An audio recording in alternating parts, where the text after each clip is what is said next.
ইরানের সাথে সংঘাতে জড়ানো নিয়ে মার্কিন নাগরিকদের মধ্যে দেখা দিয়েছে বিভক্তি।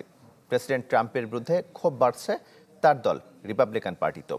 ইসরায়েলের প্রতি ক্ষোভও দেখাচ্ছেন কেউ কেউ।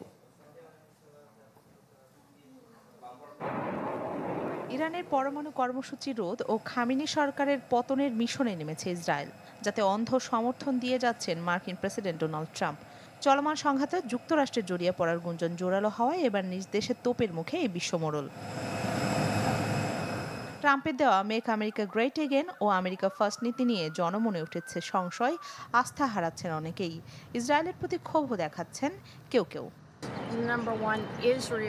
এটা ইসরায়েলের যুদ্ধ, আমাদের নয়। এটা যেন আমাদের যুদ্ধে পরিণত না হয়, এটাই প্রত্যাশা করি। ইসরায়েল এতদিন গাজায় ফিলিস্তিনিদের ওপর গণহত্যা চালাচ্ছে, এখন তারা ইরানের সাথে সংঘাতে জড়িয়েছে। আমার মতে যুক্তরাষ্ট্রের উচিত এসব থেকে দূরে থাকা।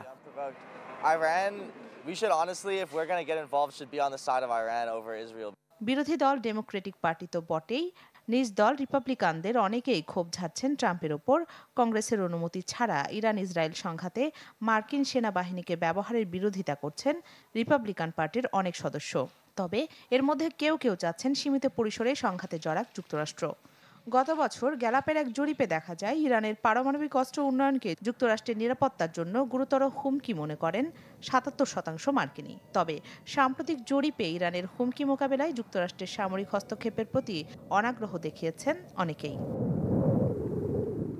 ইউগভের সাম্প্রতিক জরিপ বলছে ২০২৪ সালে ট্রাম্পকে ভোট দেওয়া নাগরিকদের ৫৩% চান না ইরান ইসরায়েলের হামলায় জড়াক যুক্তরাষ্ট্র।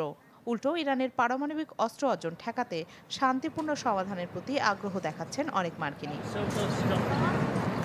আবার ইকোনমিস্টের জরিপ মতে যুক্তরাষ্ট্রের সামরিক হস্তক্ষেপের পক্ষে আছে ট্রাম্পের ১৯% সমর্থক, আর ৬৩% দিচ্ছেন আলোচনার টেবিলে বসার মত। ইপসসের জরিপে দেখা গেছে প্রতি ১০ জনের ৮ জন মার্কিন নাগরিক চান ইরানের উপর নিষেধাজ্ঞা আরও জোরদার করা হোক। রাখি জেসমিন, চ্যানেল 24। বিশ্বমানের থার্মিক্স রড, সালাম স্টিল থার্মিক্স, দেশের একমাত্র থার্মিক্স রড।